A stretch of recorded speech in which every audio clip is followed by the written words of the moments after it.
আমি আসলেই গরিব, সিরিয়াসলি আপনারা বিশ্বাস করেন প্লিজ। আমি ছোটবেলা থেকে গরিব, বাই বর্ন। বিল গেটস বলছে যে তুমি যদি জন্মগ্রহণ করো গরিব হয়ে, তাহলে এটা তোমার ফল্ট না। আমি বলি এটা আমার বাপের ফল্ট।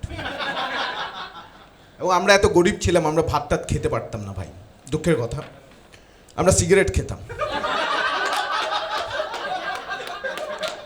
আমরা ব্রেকফাস্টে সিগারেট খেতাম, লাঞ্চে সিগারেট খেতাম, ডিনারেও সিগারেট খেতাম। গরিব ছিলাম তো। বাবা কার কাছে যেন শুনেছে যে সিগারেট খেলে ক্ষুধা নষ্ট হয়, এই জন্য সিগারেট খাইতাম। বাবা টিউশনই করতো, শিক্ষক। তো মাঝে মাঝে আব্বা, মানে আপনাদের বাসায় কি হয়, চাল শেষ হয়ে গেলে মা ফোন করে বাবাকে বলে চাল যা আছে এটা দিয়ে দুপুর পর্যন্ত চলবে, রাতের বেলা আবার চাল লাগবে। আমার মা আমার বাবারে ফোন করতো যে সিগারেট যা আছে তা দিয়ে দুপুর পর্যন্ত চলবে, রাতের বেলা সিগারেট লাগবে। মাঝে মাঝে আব্বা সিগারেট আনতেন না, তখন ওই রাতে আমরা না খেয়ে ঘুমাতাম।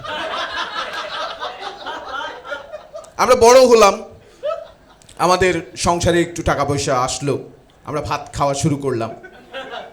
তরকারি আবার সংকট। একটা ডিম ভেজে 8 জনে খেতাম, আমার বাপ মা আর 6 ভাই বোন। বুঝতে পারছেন, 6 ভাই বোন। আবু ডিসপেন্সারিতে যেতে পারতেন না।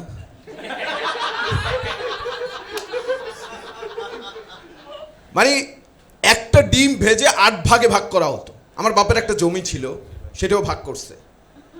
ওইটা আমার কাছে আসার পরে আমার কাছে মনে হইলো যে জমির ভাগের চাইতে ডিমের ভাগটাই বড় ছিল।